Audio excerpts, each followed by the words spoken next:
हरे कृष्णा।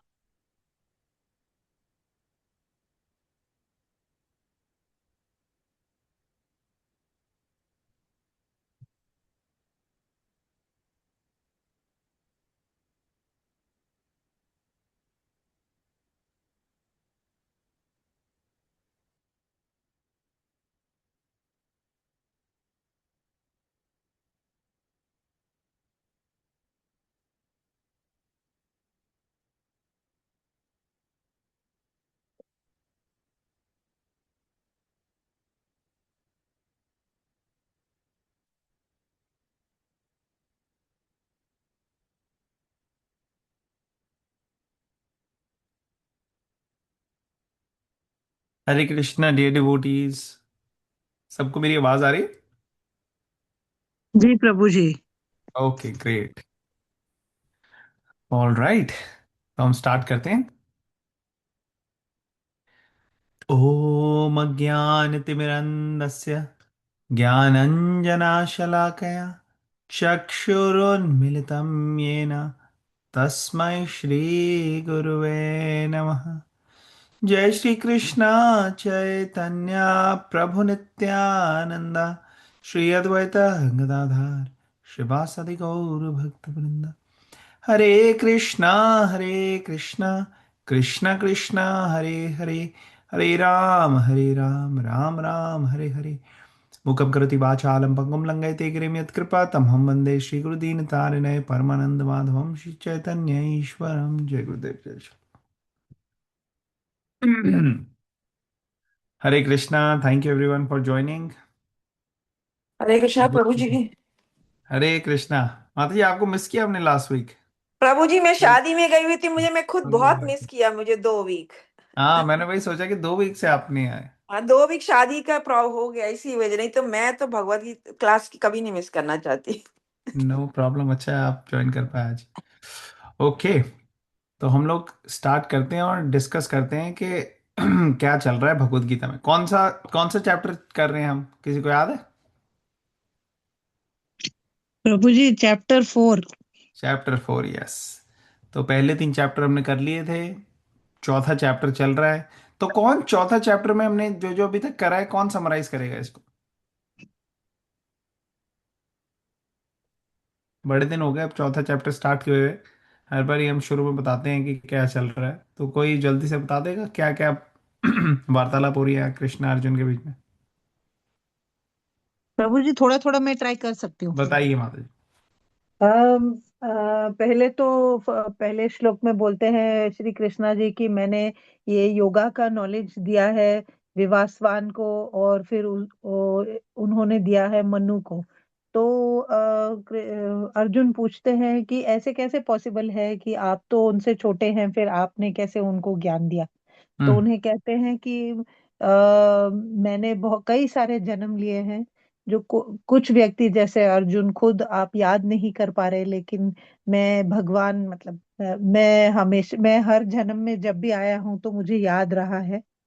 और दूसरा, उन्होंने जो वो बहुत इंपॉर्टेंट 2 श्लोक थे, यदा यदा ही धर्मस्य, उन्हों उसमें वो कहते हैं कि जब भी अधर्म आएगा धरती पे तो भगवान किसी न किसी रूप में नीचे आएंगे। और फिर उस श्लोक 8 में बोलते हैं कि जो मिसक्रींट्स हैं और उनका एनिहिलेशन करेंगे और पायस ड्यूटीज वापस लाएंगे रोगों में, और वी विल री establish the principle of religion. तो मुझे 8 तक ही याद है, क्योंकि मैं भी लास्ट वीक इतना नहीं थी, जब थी तो मेरे पास बुक नहीं था पढ़ने को इतना। हाँ आप ट्रैवल कर रहे थे फिर भी आपने ज्वाइन किया, थैंक यू। हाँ, ओके ग्रेट, तो अभी हम मुझे श्लोक 8 तक पता है। No problem. तो बिल्कुल ठीक आपने बताया कि कृष्णा ने 3rd चैप्टर तक अर्जुन को बताया था कि कैसे कर्म योगा करनी है। कई कई राजाओं का नाम लिया था, राजा जनक और कृष्णा खुद। ऐसे जो महान व्यक्ति होते हैं वो अपना कर्म जरूर करते हैं, और चाहे उसमें कोई बाधाएं भी ना आए, प्रॉब्लम्स भी आए। अब कई लोग ऐसे होते हैं जिनको एक्चुअली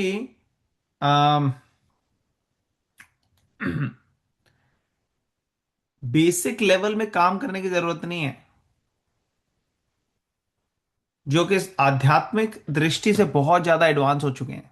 तो यहाँ पे कृष्ण बता रहे थे कि अगर कोई आध्यात्मिक दृष्टि से बहुत ज्यादा एडवांस हो भी चुका है, उसको एक्चुअली जरूरत नहीं है, लेकिन फिर भी कई महान व्यक्ति करते हैं, जैसे राजा जनक, और अपना एग्जाम्पल दिया। और इस तरीके से थर्ड चैप्टर को कंक्लूड कर रहे थे कृष्णा। और फोर्थ चैप्टर के बिगनिंग में कृष्ण ने बताया, ये जो दिव्य ज्ञान है ये मैंने सूर्य देव को दिया। और तब जैसे माता जी ने बताया कि कृष्ण से पूछा गया कि आपने सूर्यदेव को कैसे दिया, अर्जुन ये पूछ रहे हैं।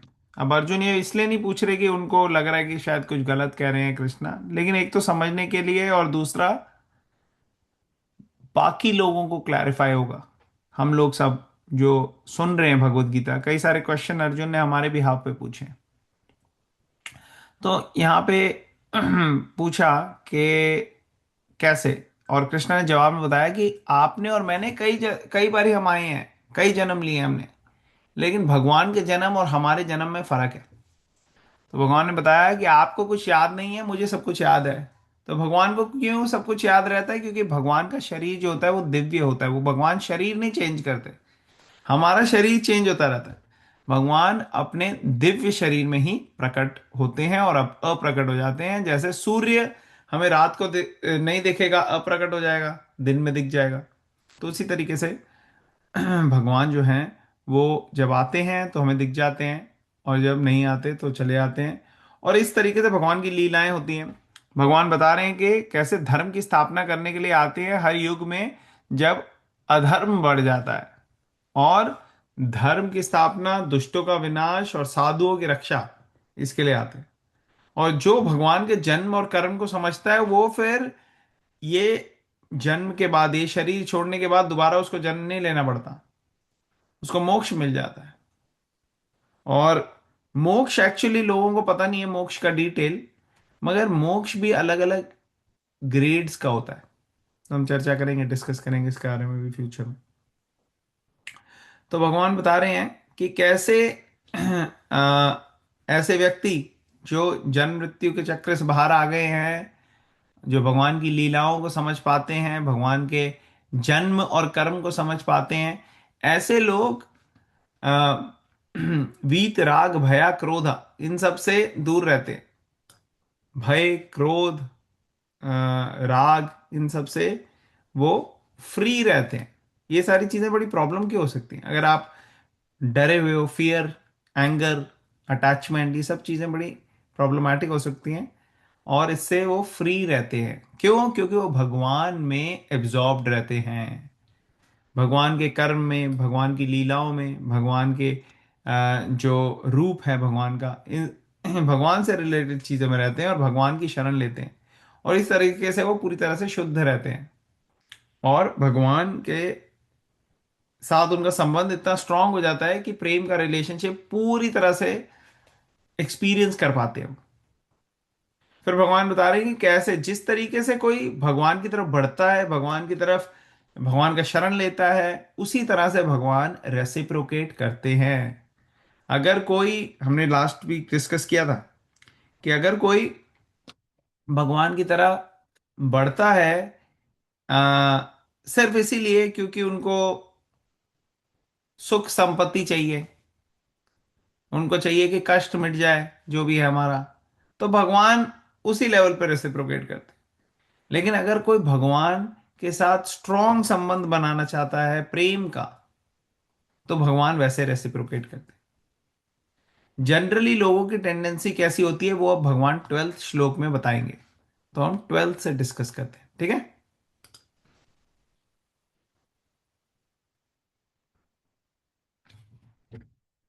कांक्षन्तः कर्मणां सिद्धिं, कांक्षन्तः कांक्षन्ता काङ्क्षन्तः कर्मणां सिद्धिं कर्मसिद्धिं यजन्त इह देवता, यजन्त यन्ता इह यजन्त इह देवता इह देवता देवता क्षिप्रं हि मानुषे लोके, क्षिप्रं हि क्षिप्रं हि क्षिप्रं हि मानुषे लोके मानुषे लोके सिद्धिर्भवति कर्मजा। सिद्धिर्भवति सिद्धिर्भवति कर्मजा। सिद्धिर्भवति कर्मजा। कर्मजा। कोई वॉलंटियर करेगा ट्रांसलेशन पढ़ने के लिए, पॉपेट? मैं पढ़ती प्रभु जी। प्लीज पढ़िए। As all surrender unto me, I reward them accordingly. Everyone follows my path in all respects. O son of Pritha, purport. Everyone is searching for Krishna in the different aspects of his माता जी, manifestation. आपने पिछला वाला श्लोक कर रहे हैं आप, ये हम 12th पे आ गए। Oh, sorry. Yes, sorry, Prabhuji. No Yes. Problem. Translation. Men in this world desire success in fruitive activities and therefore they worship the demigods. Quickly, of course, men get results from fruitive work in this world. Purport. There is a great misconception about the gods or demigods of this material world, and men of less intelligence, although passing as great scholars, take these demigods to be various forms of the Supreme Lord. Actually, the demigods are not different forms of God, but they are God's different parts and parcels. God is one, and the parts and parcels are many. The Vedas say, Nityo Nityanam, God is one, Ishvara Parama Krishna. The Supreme God is one. Krishna and the demigods are delegated with powers to manage this material world. These demigods are all living entities, Nityam, with different grades of material power. They cannot be equal to the Supreme God, Narayana, Vishnu, or Krishna. Anyone who thinks that God and the demigods are on the same level is called an atheist or पाषंडी। Pashandi. Even the great demigods like Brahma and Shiva cannot be compared to the Supreme Lord. In fact, the Lord is worshipped by demigods such as Brahma and Shiva, Virenchi Nuttam.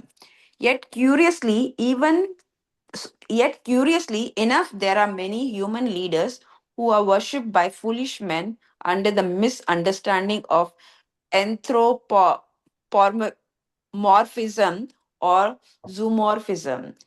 I- Iha Devata denotes a powerful man or demigod of this material world. But Narayana, Vishnu, or Krishna, the supreme personality of Godhead, does not belong to this world. He is above or transcendental to material creation. Even Sripada Shankaracharya, the leader of the impersonalist, maintains that Narayana or Krishna is beyond this material creation. However, foolish people, Harta Jana, worships the demigod because they want immediate results. They get the results, but do not know that results so obtained are temporary and are meant for less intelligent persons. The intelligent person is in Krishna's consciousness and he has no need to worship the paltry demigods for some immediate temporary benefit. The demigods of this material world, as well as their worshippers, will vanish with the annihilation of this material world. The boons of the demigods are material and temporary. Both the material worlds and their inhabitants, including the demigods and the worshippers, are bubbles in the cosmic ocean. In this world, however, human society is mad after temporary things such as the material opulence of possessing land, family, and enjoyable paraphernalia. To achieve such temporary things, people worship the demigods or powerful men in human society. If a man gets some ministership in the government by worshipping a political leader, he considers that he has achieved a great boon. All of them are therefore kowtowing to the so-called leaders or big buns in order to achieve temporary boons, and they need achieve such thing. Such foolish men are not interested in Krishna's consciousness for the permanent solution to the hardship of material existence. They are all after sense enjoyment. And to get a little facility or sense enjoyment, they are attracted to worshipping empowered living entities known as demigods. These verse indicate that people are rarely interested in Krishna's consciousness. They are mostly interested in material enjoyment and therefore they worship some powerful living entity. Hare Krishna. बहुत हरे अच्छा। Krishna. Okay. तो हमें कृष्णा ने पिछले श्लोक में बताया कि जो मेरी तरफ बढ़ता है जिस माइंडसेट से, जिस कॉन्शियसनेस से, जिस डिजायर से, उसी तरह भगवान रेसिप्रोकेट करते हैं। तो हमने जैसे डिस्कस किया था पिछले वीक के कई लोग भगवान के साथ रिलेशनशिप एस्टैब्लिश करना चाहते हैं शुद्ध भक्त का, प्योर लव के फॉर्म में। तो भगवान वैसे ही रेसिप्रोकेट करेंगे। कई लोग बिजनेस ट्रांजैक्शन, कि हाँ भाई मैंने अगरबत्ती चढ़ाई, आरती करी, कोई नारियल चढ़ाया है, तो सब अच्छा रहना चाहिए मटीरियली। तो उनको मटीरियल चीज़ों के से ही इंटरेस्ट है। उनको ये इंटरेस्ट है कि अच्छा पैसा हो, धन हो, सबकी तबीयत ठीक रहे, हेल्थ ठीक रहे, और अच्छी नौकरी हो, अच्छा घर हो। ऐसे मटेरियल चीज़ों का ही सिर्फ उनको लेना देना है। उनको ये नहीं लेना देना कि भगवान से ज़्यादा रिलेशनशिप नहीं है उनका। अगर आप यहाँ से कहो कि इस मंदिर से नहीं, वो दूसरे वाले मंदिर से सारी मुरादें पूरी हो जाएंगी आपकी, तो वो कहेगा ठीक है ये वाला नहीं है, इस बार ही वहाँ ट्राई करते हैं। इसका मतलब उसको भगवान से रिलेशनशिप नहीं है। उसका रिलेशनशिप या लव क्या है? वो रिलेशनशिप या लव है उसका चीजों से। और जहां से वो चीजें उसे मिल जाएंगी वहां वो चला जाएगा। जैसे मैं एग्जांपल देता हूँ, रामायण, अभी रामनवमी हुई पीछे, तो हम देखते हैं कि क्या सब सब लोग कहते हैं कि भगवान के पास अगर आप जाते हो तो किसी भी कॉन्शियसनेस से आप जाओ, बेनिफिशियल ही है। ठीक है ना? अब कई सारे भक्त जाते हैं भगवान की तरफ। अब शूर्पणखा भी गई थी राम जी के पास, लेकिन जब शूर्पणखा गई राम जी के पास, तो उसको भक्ति या उसको प्रेममयी भक्ति नहीं कहा गया, ऐसे नहीं डिस्क्राइब किया। ऐसा क्यों? वो भी तो गई थी, उसने कहा था कि आप, मैं आपसे शादी करना चाहती हूँ, तो कितनी अच्छी बात है। लेकिन उसको नहीं माना गया कि ये प्रेममयी भक्ति। ऐसे कैसे कैसे पता लग सकता है? हो सकता है हो। तो आप में से कोई बताना चाहेगा?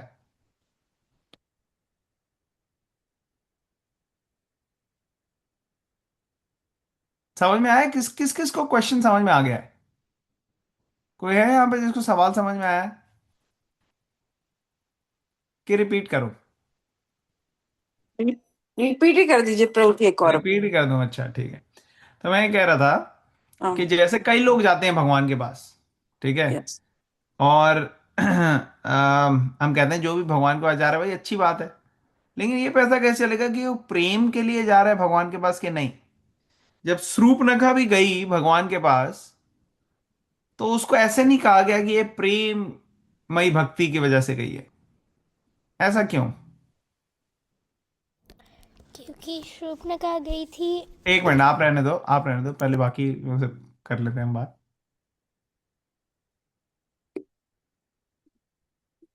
ओके चलो आप बताओ। आई थिंक और कोई क्योंकि ट्राई नहीं करना शूर्पणखा चाहता। गई थी टू एंजॉय। अगर कोई जाएगा तो फिर वो गएंगे to make sure Krishna gets the happiness, not them. लेकिन शूर्पणखा गई ताकि उसको एंजॉयमेंट। नहीं, लेकिन हम तो कहते हैं कि भगवान के साथ आप एंजॉय करोगे अगर भगवान के धाम में जाओगे। तो हम्म। जैसे बाकी सारे कई सारे लोग हैं भगवत धाम में, वो सब एंजॉय कर रहे हैं भगवान के साथ, तो आप भी एंजॉय करोगे भगवान के साथ, क्या प्रॉब्लम है?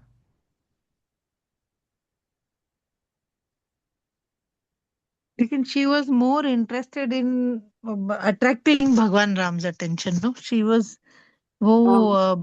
भगवान के साथ भक्ति में नहीं जा रही थी ना। कैसे पता?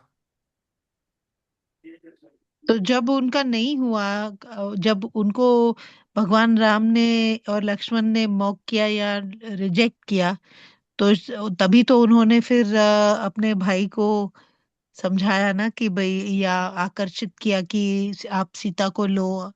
और फिर जब उसके कान और नाक काट दिए गए, तभी तो उसने रावण को उत्साहित किया कि सीता को ले ले।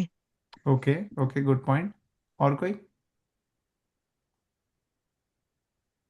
लेकिन उसका काउंटर तो ये भी हो सकता है ना कि कोई नाक एंड कान काटे। हम्म, हम्म। उससे पहले तक तो सब ठीक था, अब कोई अटैक कर दे आपको हम्म, तो वो अलग चीज हो जाती है ना। लेकिन उसका जो पर्पस था वो सही नहीं था ना। वही तो, कैसे पता लगेगा ये।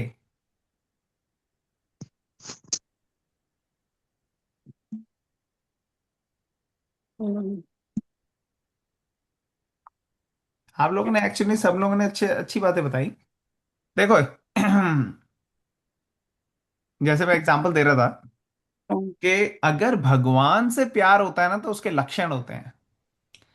जब शूर्पणखा गई राम जी के पास, तो उसको भगवान से प्यार है या नहीं है, ये इस चीज से पता लगा कि जब उसने देखा कि राम ऑलरेडी मैरिड हैं और इंटरेस्ट नहीं दिखा रहे, और जब उसको लक्ष्मण दिखे तो इमीडिएटली स्विच हो गई। उसने कहा वही एंजॉयमेंट जो मुझे राम से चाहिए थी, अब राम नहीं दे रहा, कोई बात नहीं, लक्ष्मण दे देगा, तो मैं उसके पास चली आती हूँ। तो ये जो हम्म, इमीडिएटली स्विच होना ना, जैसे मैं कह रहा था, एक मंदिर जाते हैं लोग, वो कहते हैं वहां से मुरादें नहीं पूरी हो रही, दूसरे में चले जाओ, या फिर चर्च में चले जाओ या गुरुद्वारा में चले जाओ, वहां सारी पूरी हो जाएंगी। इसका मतलब है कि उनका भगवान से प्यार नहीं है, उनका प्यार है उस चीज से, और वो चीज जहां पे भी मिलेगी उनको, वो वहां निकल लेंगे। ओके। तो ये हम देखते हैं कि इमीडिएटली स्विच हो गई, उसको वो एंजॉयमेंट चाहिए थी, उसको राम जी से मतलब नहीं था, उसको ये था ये मुझे एंजॉयमेंट देगा। और ये चीज स्विच करने के लिए वो रेडी थी लक्ष्मण पे, और बाद में जैसे आपने बताया कि वो सीता को अटैक करने के लिए भी तैयार थी, ये जानते हुए कि उससे राम जी को खुशी नहीं मिलेगी, फिर भी उसने उस चीज को हेजिटेट नहीं किया। और बाद में ऑफ कोर्स हमने देखा कि प्रेम अगर होता है तो कोई खुश करना, you want to make the object of your love happy, जिससे आपको प्रेम है उनको आप खुश करना चाहते हैं। ये एक लक्षण है प्रेम का, सच्चे प्रेम का। लेकिन वो खुश करने की जगह क्या कर रही थी, वो कह रही थी मैं सीता को खा जाऊंगी, और बाद में उसने रावण को एंटाइस किया कि इनको मारे। तो इन सब चीजों से पता लगा कि देखो ये प्रेम नहीं है। बट पहले ही क्षण में जब वो स्विच हो गई, इससे पता लग गया कि नहीं, उसको भगवान राम नहीं चाहिए, उसको वो एंजॉयमेंट चाहिए, और कहीं से भी वो एंजॉयमेंट मिलेगी वो वहां चली जाएगी। और यही हम देखते हैं आम लोगों में। आम लोगों में जैसे यहां पे बताया जा रहा है, प्रभुपाद बता रहे हैं कि लोगों को देवता और भगवान के अंदर फर्क नहीं है, बता। वो कहते हैं सब सेम ही है, ठीक है, हम शिव जी को मानते हैं, कोई गणेश को मानता है, आप लोग कृष्णा को मानते हो, ठीक है सेम ही है, क्या है ये। कई लोग कहते हैं सब अलग अलग भगवान है, एक को मानेंगे हम, दूसरा नाराज हो जाएगा, तो इसलिए नाराज नहीं करना सबको, तो सबको ही लगा के रखो अपने मंदिर में, सबको जगह दो, क्योंकि एक को बोला दूसरा नाराज हो गया, फिर गड़बड़ हो जाएगी ना। तो कई लोग कहते हैं सब अलग अलग हैं, लेकिन सबको बिठा के रखो। कई कहते हैं नहीं नहीं, ये सब एक ही के अलग अलग फॉर्म है, असली तो कोई भी नहीं है इनमें से, लेकिन भगवान अलग अलग फॉर्म ले लेते हैं जो जैसा लेना हो। तो ऐसे बहुत सारी मिसकंसेप्शन है, हर व्यक्ति की अपनी कंसेप्शन है। लेकिन शास्त्र क्या कह रहे हैं, प्रभुपाद यहाँ पे बता रहे हैं कि ऐसी मिसकंसेप्शन जो होते हैं वो कम बुद्धिमान लोगों में होती है, जिनमें जो ज्यादा बुद्धि नहीं है वो इस तरीके की चीजें सोचते हैं। लेकिन देवी देवता और भगवान में बहुत फर्क है। जैसे एक पेरेंट्स और बच्चे में फर्क होता है, उसी तरीके से भगवान और डेमिगॉड्स में बहुत फर्क है। जो छोटा सा बच्चा है वो सेम नहीं है माता पिता के, उसी तरह से भगवान के हम अंश हैं, सारे देवी देवता जो हैं वो भगवान के पार्ट एंड पार्सल हैं, लेकिन भगवान सुप्रीम भगवान जो है वो नहीं है। तो यहां पे बताया है, क्लियरली बता रहे हैं प्रभुपाद कि demigods are not different forms of God, but they are God's different parts and parcels. God is one, इसमें कोई डाउट नहीं होना चाहिए। एक्चुअली कोई भी बुद्धिमान व्यक्ति है उसको पता है कि टॉप में एक ही व्यक्ति होता है। किसी कंट्री को भी आप देख लो तो टॉप में एक होता है प्रेसिडेंट या प्राइम मिनिस्टर, और उसके अलग अलग कैबिनेट मिनिस्टर्स हैं या दूसरे दूसरे मिनिस्टर्स हैं उसके पूरी मिनिस्ट्री में। तो उसी तरह से भगवान, God is one, he is the top, और उनके अंडर कई सारे देवी देवता हैं जो भगवान को असिस्ट कर रहे हैं। एक्चुअली ये देवी देवता और भगवान का कोई कंपटीशन नहीं हो रहा कि देवी देवता कहेंगे अरे मुझे नहीं भगवान मानना, इसने किसी और को मान लिया है, दुर्गा देवी नाराज हो जाएंगी, शिव जी नाराज हो जाएंगे, ऐसे नहीं है। जो ऐसा समझते हैं उनको यहाँ पे कहा गया है कम बुद्धि वाले लोग हैं, ऐसे जो सोच रहे हैं कि भगवान आपस में लड़ रहे हैं सारे। ऐसा नहीं होता, भगवान एक ही हैं। और ये शास्त्रों में लिखा है, नित्यो नित्यानाम चेतनस चेतानाम एको बहुनाम यो विदधाति कामान। और प्रभुपाद कई सारी चीजें कोट कर रहे हैं, ईश्वर परमा कृष्णा, ऐसा दिया है। ये ब्रह्मा जी बोल रहे हैं, ये ब्रह्म संहिता में 5th चैप्टर। और प्रभुपाद यहाँ पे कोट कर रहे हैं कि ये डेमीगॉड जो देवी देवता हैं ये डेलीगेटेड मेंबर्स हैं जिनको ऐसी पावर, ऐसी शक्ति दी है। जैसे मान लो कोई प्रेसिडेंट है और उसका एक, प्रेसिडेंट का एक डिफेंस मिनिस्टर है। अब डिफेंस मिनिस्टर के पास बहुत सारी पावर्स होती है। डिफेंस मिनिस्टर चाहे तो आर्मी के का स्ट्रक्चर जो है उसको चेंज कर सकता है, किसी ऑफिसर को जिसने गलती करी हो या ठीक से काम ना कर रहा हो उसको निकाल सकता है। तो ऐसे कई सारी चीजें कर सकता है। कई कुछ होते हैं डिपार्टमेंट, जैसे वाटर मिनिस्टर, वो डिसाइड करता है कि कैसे इरिगेशन वगैरह, वाटर चैनल कैसे बनाना है, कैसे क्या करना है। तो इस तरीके के कई सारे कैबिनेट मिनिस्टर्स होते हैं, उनको पावर्स दी जाती हैं। उसी तरह से भगवान के कैबिनेट में कई सारे देवी देवता हैं, उनके पास पावर्स हैं अलग अलग तरीके की, और उस पावर के कारण वो अपने आप को कंडक्ट करते हैं।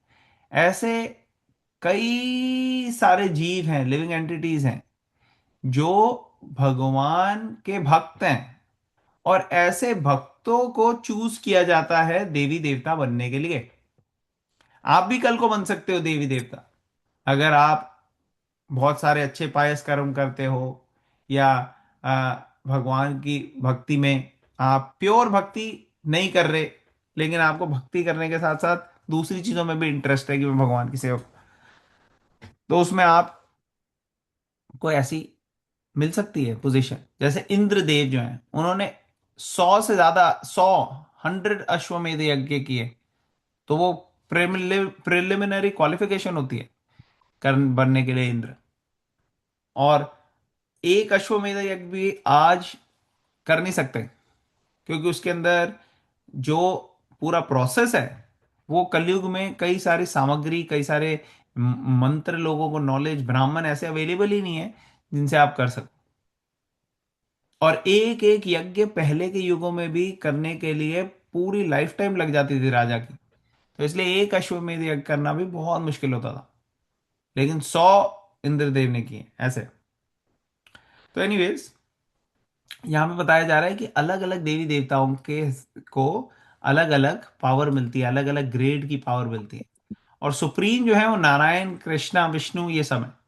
ये एक्चुअली एक ही व्यक्ति हैं, लेकिन कृष्णा और नारायण और विष्णु में थोड़ा सा फर्क है। कोई बता सकता है क्या फर्क है? कृष्णा और नारायण और विष्णु में क्या फर्क है? कौन बताएगा? कृष्णा है, कृष्णा है जैसे कोई, कृष्णा है एट होम खेल रहे, ऑफिशियल जैसे कोई ऑफिशियल बंदा है। ओके, कोई और एलैबोरेट कर सकता है? तो जैसे कृष्णा का आप फोटो जैसे कई बार देखते हो, तो कृष्णा क्या कर देते हैं? फोटो देखी या आपने मूर्ति देखी, कैसा देखा है कृष्णा को? कौन बताएगा? छोटा बच्चा, या तो कुछ बच्चे हैं, शरारत कर रहे हैं, शरारत करने हैं। जैसे नॉर्मल नॉर्मल ह्यूमन बीइंग। हाँ, बेसिकली रिलैक्स। बांसुरी बजाते हुए और हाँ, रिलैक्स करते हुए ऐसे। तो जनरली आपने ऐसे देखा होगा, कभी हाँ देख जी। लिया आपने बांसुरी बजा रहे हैं, कभी घर में बैठे हुए माखन खा रहे हैं, कभी फोटो में देखा आपने गाय के साथ हैं, ग्वाल बालों के साथ हैं, यशोदा के साथ हैं। तो बेसिकली ही इज रिलैक्स्ड। तो कृष्णा इज द फॉर्म जो कि अपने भक्तों के साथ प्रेम का आदान प्रदान करने के लिए। कृष्णा इज, जैसे होता है ना, कोई बहुत ऑफिशियल व्यक्ति है, प्रेसिडेंट है कहीं का, लेकिन वो अपने घर में क्या होता है, वो पजामा में घूमेगा, नॉर्मल कपड़ों में, बच्चों के साथ खेलेगा अपने, अगर बहुत बड़ा है पोते पोतियों के साथ खेलेगा। तो इस तरीके से वो कर रहा है एंजॉय। तो ये उसका नॉर्मल है। उसके घर वाले उसको कोई निकनेम होगा वैसे बोल लेंगे। तो वहां पे बहुत ज्यादा इंटीमेसी और फ्रीडम है। लेकिन जब वही व्यक्ति ऑफिस में होता है अपना, तो वो एक फॉर्मल ड्रेस में होगा, और फिर अपना बिल्कुल फॉर्मली बात करेंगे सब लोग जो आएंगे। ऐसे नहीं है कि कोई इनफॉर्मली उनके साथ लूज टॉक्स करेंगे, नहीं, सब बड़ा रिस्पेक्टफुल होगा। तो विष्णु और कृष्णा में वही फर्क है। विष्णु अगर आप देखोगे तो सारे देवी देवता आके प्रणाम कर रहे हैं, सब लोग प्रणाम कर रहे हैं। अगर नारायण की आप पूजा देखो तो बड़े ध्यान से होती है, बड़े रिस्पेक्टफुली। और सारे के सारे देवी देवता, कोई ऐसे मजाक नहीं करता है। लेकिन कृष्णा के साथ आप देखो जो कृष्णा के दोस्त हैं, ग्वाल वाले, जितने भी ग्वाले हैं, वो खेलने जाते हैं। तो वहां पे उनको लड्डू पसंद आया, किसी को, किसी बच्चे ने, वो कहता है कृष्णा ये कितना टेस्टी है, आधा खाया, कृष्णा के मुंह में डाल दिया, ये देख। लेकिन नारायण के साथ, विष्णु के साथ कोई ऐसा नहीं करेगा। इवन राम के साथ भी नहीं देखोगे आप कभी कोई ऐसा करेगा कि भाई लक्ष्मण जी ऐसे हाथ रख के खड़े हैं राम जी के ऊपर, नहीं। Lakshman ji is very respectful, Hanuman ji is respectful. लेकिन कृष्णा के साथ आप देखो, बलराम जी कभी उनके ऊपर हाथ डाल के खड़े हैं, कभी कृष्णा को किसी ग्वाल वाले ने अपने ऊपर उठा लिया, कभी उसके सर पे चढ़ गए। तो ये इंटीमेसी का जो भाव है कृष्णा के साथ, कृष्णा को डांट रही है यशोदा माई स्टिक लेके। नारायण को कोई स्टिक लेके डांटता है? विष्णु को नहीं डांट सकता। नहीं। तो ये कृष्णा इसलिए ऐसा फॉर्म है भगवान का जिसमें वो प्रेम का आदान प्रदान सबसे ज्यादा करते हैं। इतना प्रेम का आदान प्रदान करते हैं कि उनकी रिस्पेक्ट वाली चीज बिल्कुल मिनिमाइज हो जाती है, क्योंकि जहां प्रेम आ गया वहां रिस्पेक्ट तो ऑलरेडी इंक्लूडेड है ना। आप एक छोटा सा बच्चा है, उसको आप प्रेम करोगे या रिस्पेक्ट दोगे? प्रेम। प्रेम यस। ज्यादा एंजॉय होता है। यस। तो ये फर्क है। इसलिए कृष्णा जो है, कृष्णा का फॉर्म जो है, वो सबसे ज्यादा प्रेम का आदान प्रदान करने के लिए है। तो नारायण, कृष्णा, विष्णु, इनमें फर्क नहीं है, सिर्फ मूड में फर्क है और रेसिप्रोकेशन ऑफ लव में फर्क है। जो दास्य भाव है उसमें आप सेवा कर सकते हो राम जी की।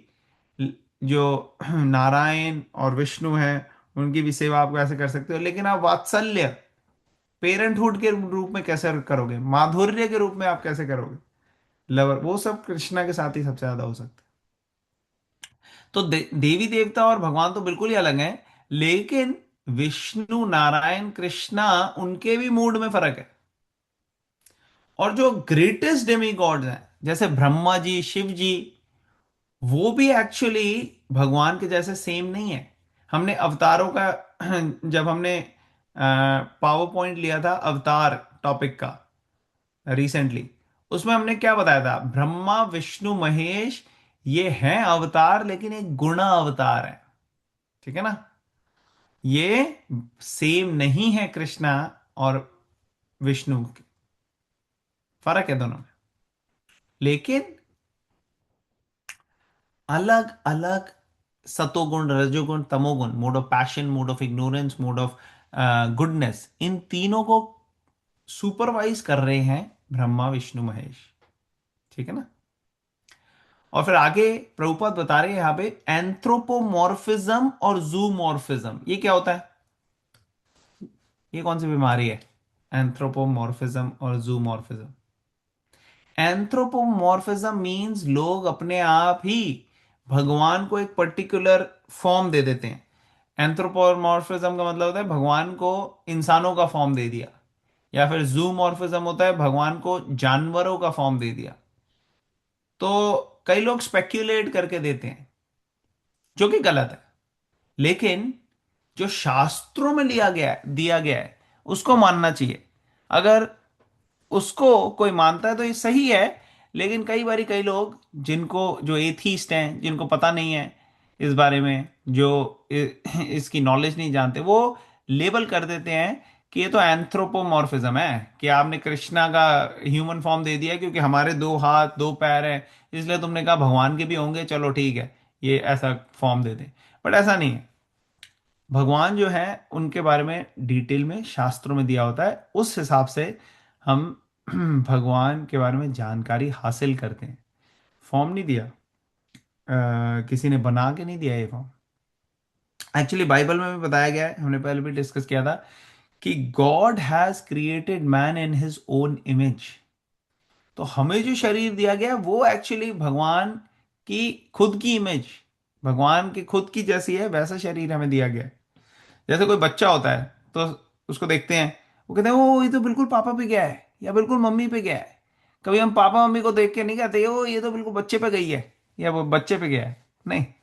तो उसी तरह से जब हम अपना शरीर देखते हैं तो हमें समझ में आता है कि हमारा को वो शरीर मिला है, भगवान ने दिया है जैसा भगवान का है, ना कि भगवान का ये शरीर इमेजिन किया गया है क्योंकि हमारे दो हाथ दो पैर हैं।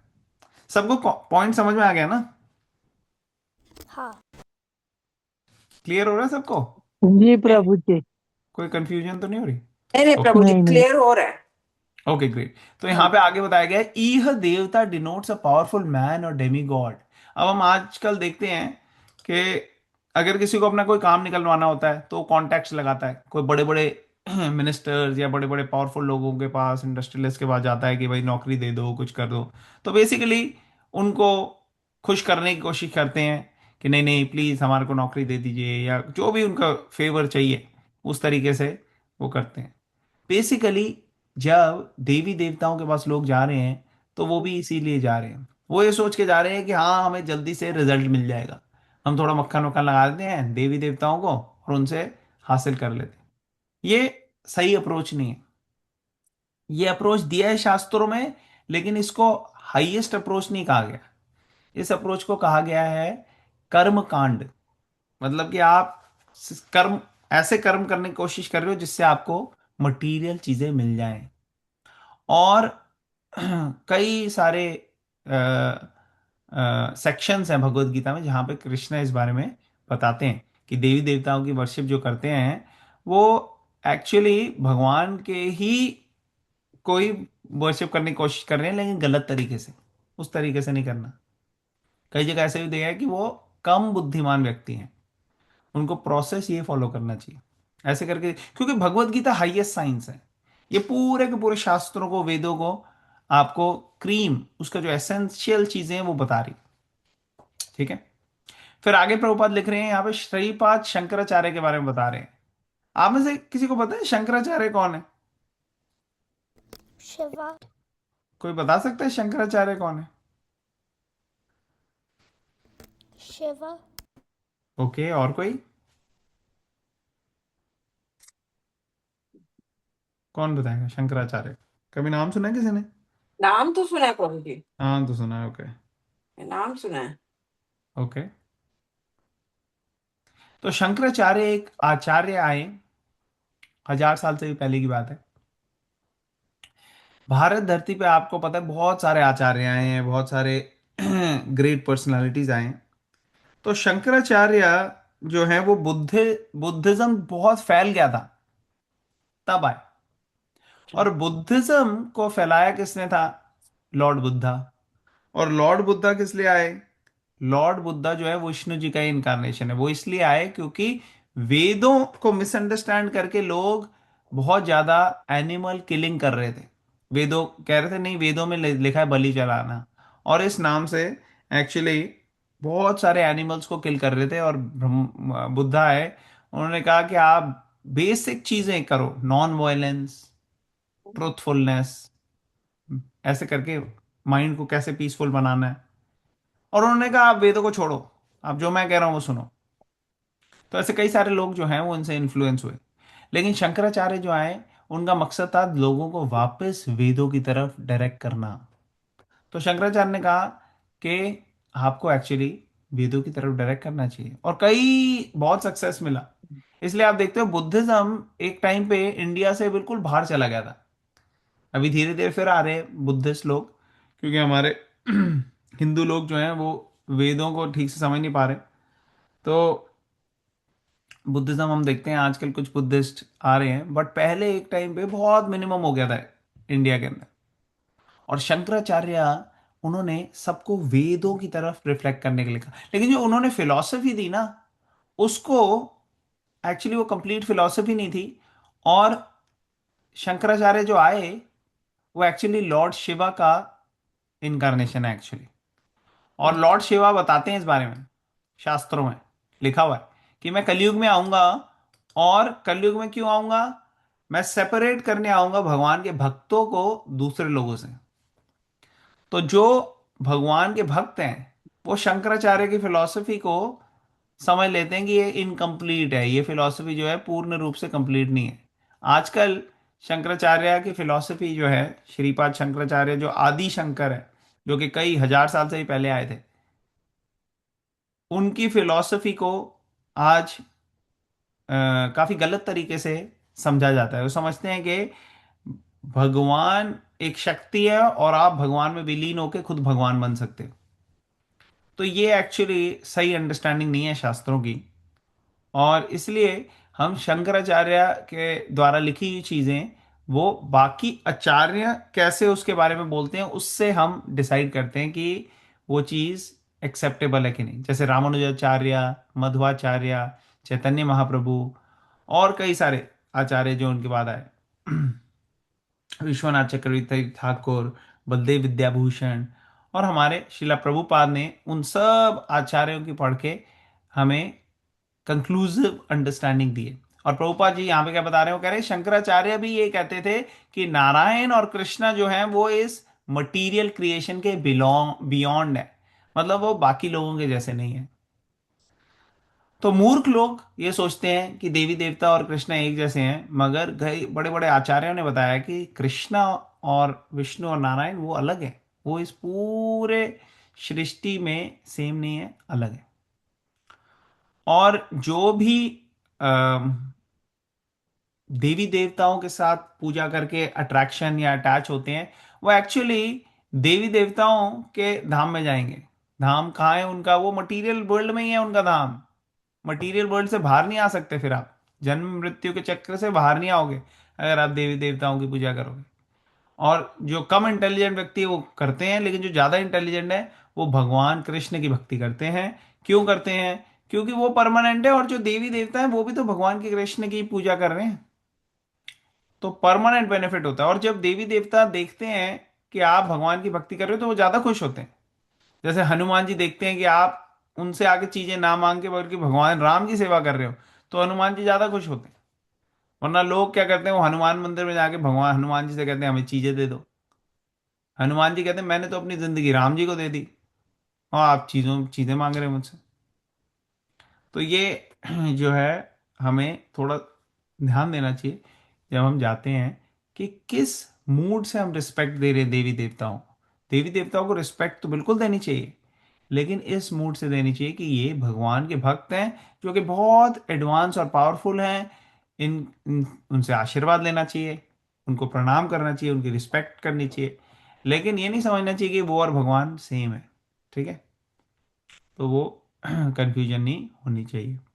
फिर यहाँ पे आगे बता रहे हैं प्रभुपाद जी कि जो भी मिलते हैं बूंस, जैसे कई सारे लोगों ने देवी देवताओं की भक्ति की, रावण, कुंभकर्ण, हिरण्याक्ष, हिरण्यकश्यप, और इनको कई सारे इनसे बूंस भी मिले। और जब ये सब बूंस, आशीर्वाद, ये सब मिले, तो उन्होंने क्या किया? उन्होंने उसका मिसयूज किया। और मिसयूज करने के बाद एक्चुअली उनका खुद का ही सर्वनाश हो गया, इन सब राक्षसों का।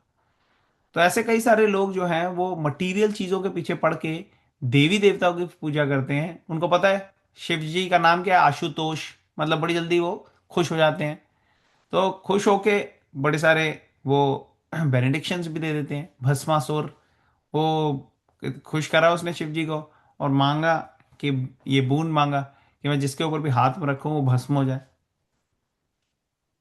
तो फिर वो शिव जी के ऊपर ही हाथ रखने लगा था, कहता टेस्ट तो कर लो कि इससे क्या होता है। तभी शिव जी वहां से चले गए। वो पीछे पीछे जा रहा था, और एक विष्णु जी एक छोटे से बालक के रूप में आए। तो उन्होंने कहा क्या क्या कहाँ जा रहे हो तुम? तो उन्होंने कहा मैं टेस्ट करने जा रहा हूँ, ये शिव जी ने मुझे बेनेडिक्शन दिया है। उन्होंने कहा शिव जी की बेनेडिक्शन अरे गलती होगी, वो ऐसे ही मजाक करते रहते हैं, अपने ऊपर हाथ रखो देखो कुछ भी नहीं होगा।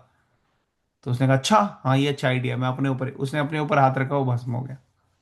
तो बेसिकली इस तरीके से कई सारे गलत मेंटालिटी वाले लोग देवी देवताओं की पूजा करके सेंस एंजॉयमेंट, मिस्टिक पावर और इस तरीके से कई सारी चीजें हासिल करने की कोशिश करते हैं। लेकिन इन सब मटेरियल एंजॉयमेंट से उनको सेटिस्फैक्शन और हैप्पीनेस नहीं मिल पाती। तो कई लोगों को डाउट होता है इस बारे में कि कैसे भगवान और भगवान के भक्त सेम है, कृष्णा सुप्रीम है, ये कैसे, कहाँ पता है, कैसे पता आपको? तो यहाँ पे डिस्कस कर लेते हैं थोड़ा सा। प्रभुपाद जी ने कई सारे कोटेशंस दिए हैं, अलग अलग शास्त्रों में भी दिया हुआ है। Just to summarize, Krishna actually अवतार नहीं है, कृष्णा अवतारी है। कई लोगों को ये डाउट होता है कि कृष्णा भी अवतार है विष्णु जी के। कितने लोगों, आप लोगों ने ये सुना हुआ है कि कृष्णा अवतार है विष्णु के? सुना है किसी ने? सुना है। हाँ हाँ प्रभु जी, हाँ जी। जी, सुना है। एक्चुअली कृष्णा अवतारी है। क्या सोर्स क्या है? शास्त्र में दिया गया है, श्रीमद् भागवतम में दिया गया है, थर्ड कैंटो में, third sorry first canto third chapter में सूत गोस्वामी कई सारे भगवान के अवतार बता रहे हैं। और सब अवतार बताने के बाद वो कहते हैं लेकिन एते चमसा कलह पुंसा कृष्णस्तु भगवान स्वयं, लेकिन पूर्ण पुरुषोत्तम भगवान है श्री कृष्णा, वो अवतारी हैं, उनसे सारे अवतार आ रहे हैं। फिर ब्रह्मा जी बोल रहे हैं, मैंने fifth chapter sorry fifth chapter, हाँ ब्रह्म संहिता का फिफ्थ चैप्टर है, और पहला श्लोक ही उसमें ही है, ईश्वर परम कृष्ण सच्चिदानंद विग्रह अनादिरादिर गोविंद सर्व कारण कारणम। इसकी ट्रांसलेशन कौन पढ़ेगा? कोई वॉलंटियर करेगा पढ़ने के लिए? मैं पढ़ कृष्ण देती हूँ प्रभु जी। पढ़िए, आप पढ़िए। Krishna Krishna, who is known as Govinda, is the supreme Godhead. He has an eternal, blissful spiritual body. He is the origin of all. He has no other origin, and he is the prime cause of all causes. हाँ, Hare तो कई बार Krishna. लोग कहते हैं भगवान देखो सब चीज किसी ना किसी चीज से आती है, तो भगवान भी तो कहीं ना कहीं से आए होंगे।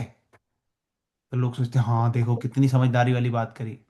एक्चुअली ये समझदारी वाली बात नहीं है, ये दिखाता है कि कितने भगवान जो है उसके बारे में इग्नोरेंस है, उसको पता ही नहीं भगवान का मतलब क्या होता है। भगवान बाय डेफिनेशन वो है जो सब चीजों के सोर्स हैं और जिनका सोर्स कोई नहीं है। ठीक है, वो डेफिनेशन है भगवान की। He is the origin of all and has no other origin. He is the cause of all causes. सब कारण के कारण क्या है? भगवान है। भगवान। और हाँ, और वो कौन है? वो कृष्णा है। कृष्णा को यहाँ पे लिखा गोविंद, ऐसे ब्रह्मा जी बोल रहे हैं।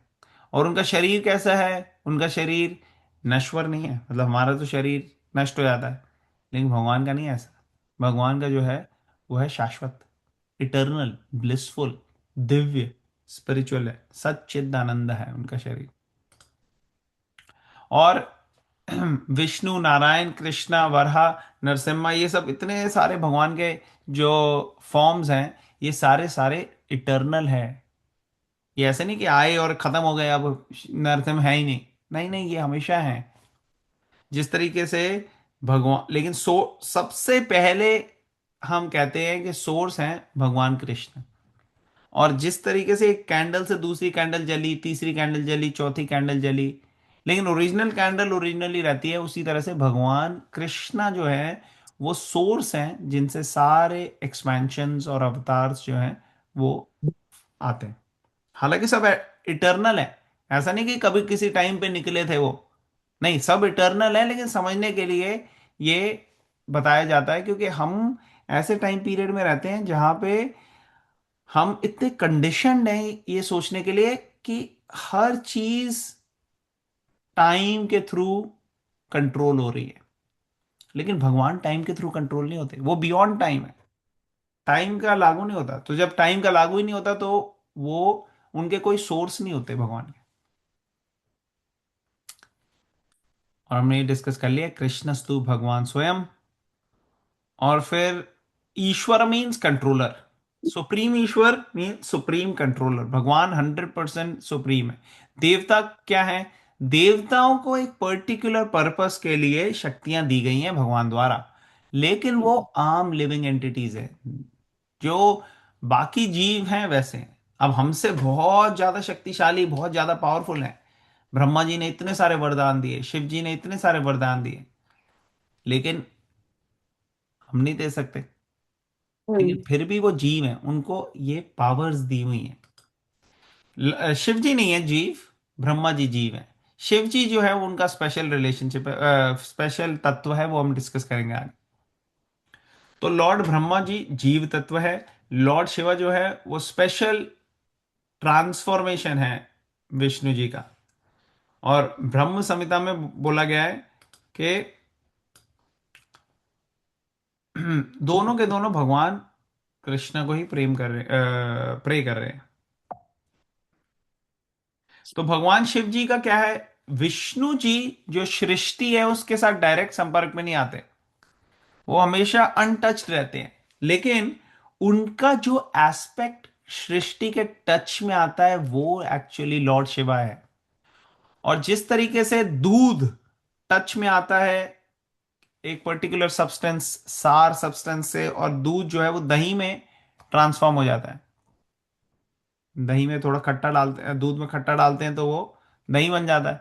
उस तरीके हाँ। से जो विष्णु जी का एस्पेक्ट है जो मटेरियल वर्ल्ड के टच में आता है, वो भगवान शिव का रूप लेता है। ठीक है ना?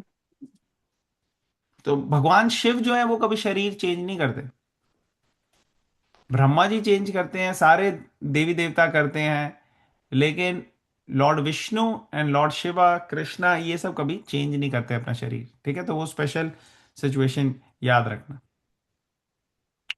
तो कई सारे सोर्सेस हैं जिससे हमें पता लगता है कि भगवान कृष्ण सुप्रीम है। जैसे भगवान यहाँ पे कहते हैं अहम सर्वस्य प्रभुवो 10.8 में कि I am the source of all spiritual and material worlds, everything emanates from me. और फिर 7.7 में ये भी बोला भगवान ने कि there is no truth superior to me, मेरे से ऊपर कुछ नहीं है, कोई सत्य नहीं है, सब चीज मेरे ऊपर रेस्ट कर रही है। Everything rest upon me as pearls are strung on a thread. Rigveda में कहा गया है तद विष्णु परमम पदम सदा पश्यन्ति सूर्या। ये कॉमन श्लोक है, आपने कई बार सुना होगा अलग अलग जगह। The demigods always look towards the lotus feet of Vishnu और कृष्णा। तो ये विष्णु तत्व, शिव तत्व और जीव तत्व, ये तीन अलग अलग तरीके के तत्व हैं। शक्ति तत्व भी हैं जो कि राधा रानी और दुर्गा देवी और ये सब शक्ति तत्व हैं। तो ये अलग है सब चीजें। जीव तत्व में सारे लिविंग एंटिटीज आते हैं और ब्रह्मा जी और सारे देवी देवता भी इसी में आते हैं। तो किसकी वर्शिप करनी चाहिए, देवी देवताओं की या भगवान कृष्ण की? भगवान कृष्ण की। भगवान कृष्ण। और अगर भगवान कृष्ण की आप वर्शिप करते हो तो वो जड़ में पानी डालने के बराबर है। जब जड़ में पानी डालोगे अगर किसी पौधे के, वो ज्यादा बेटर है या फूल पत्ती फल, इन सब में? जड़ ही प्रभु जी। जड़ में। उस तो जड़, भगवान जड़ है सबके, रूट। ठीक है ना? तो कोई पूछ सकता है अच्छा फिर लॉर्ड शिवा के क्यों वर्शिप करी लॉर्ड राम ने रामेश्वरम में? कोई बता सकता है आप में से ऐसे क्यों हुआ? क्योंकि कृष्णा रेसिप्रोकेट करते हैं। ओके, और कोई?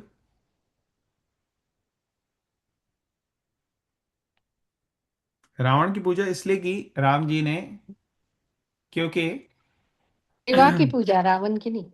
हाँ सॉरी, शिव जी की पूजा इसलिए की अ, राम जी ने क्योंकि भगवान मर्यादा पुरुषोत्तम के रूप में थे। तो वहां पे जो उनका प्रोटोकॉल है वो फॉलो करते हैं वो। और वो बताना चाह रहे थे कि देवी देवता जो है उनका स्पेशल पोजीशन है, स्पेशल रोल है। और शिव जी जो है वो वर्शिपेबल है, वो स्पेशल लिविंग है। मगर इससे कहीं पे भी ये प्रूव नहीं होता कि शिव जी जो है वो राम जी से ऊपर है। इनफैक्ट लॉर्ड शिवा जो है वो राम जी की पूजा करते हैं, हमेशा मेडिटेट करते रहते हैं राम जी पे, कृष्ण पे। और कूर्म पुराण में बताया गया है कि ये बेसिकली राम जी का हम्म, वे था ग्लोरीफाई करने का लॉर्ड शिवा को, जो कि हाईएस्ट वैष्णव है। और इस तरीके से राम जी और शिव जी, ये एक्चुअली प्योर रिलेशनशिप है इनका, प्योर। और ये एक दूसरे को ग्लोरीफाई कर रहे हैं, क्लोज फ्रेंडशिप। ठीक है ना। तो इस तरीके से बड़े सारे कारण होते हैं भगवान जब कोई कार्य करते हैं उसके। प्रभु जी शॉर्ट कारण एक बार बताइए ना। किसका किसका माता जी? अभी जो आप क्वेश्चन बोल रहे थे फिर कि से राम जी ने शिव फिर जी से की रिपीट, पूजा की हाँ। थी। तो मैंने ये कहा कि राम जी ने इसलिए शिव जी की पूजा की क्योंकि अ, वो मर्यादा पुरुषोत्तम के रूप में थे। ठीक है ना। और किस रूप में थे वो? राजा के, एक मनुष्य के। तो वो वही रूल्स और रेगुलेशंस फॉलो कर रहे थे। और वेदों में भी प्रोविजन है डेमी गॉड्स को वर्शिप करने का, एक certain time, certain place, certain situation में। और शिव जी को वर्शिप करने का वो प्रोविजन जो है उन्होंने फॉलो किया। और साथ ही साथ ग्लोरीफाई किया शिव जी को, क्योंकि भगवान शिव जो हैं वो भगवान के भक्त हैं। वैष्णवा नाम यथा शंभु, शास्त्रों में ऐसे दिया गया है कि वैष्णवों में भगवान विष्णु के सारे वर्शिपर्स में से सबसे हाईएस्ट हैं शिव जी। तो भगवान अपॉर्चुनिटी लेने चाहते थे शिव जी का ग्लोरीफाई करके, उनको उनकी वर्शिप करके, बेसिकली अपने प्रेम को दिखाने के लिए। और भगवान जो है वो रिलेशनशिप उनका बहुत स्ट्रांग है शिव जी के साथ। तो ये सारे कारण हैं जिसकी वजह से किया। Does it make sense? Hmm. Prabhu ji great. Okay. और किसी का कोई क्वेश्चन, कमेंट, कोई पॉइंट? नहीं। ओके, आई थिंक आज के लिए हम स्टॉप करते हैं फिर। हम्म। ठीक है ना। तो हम कल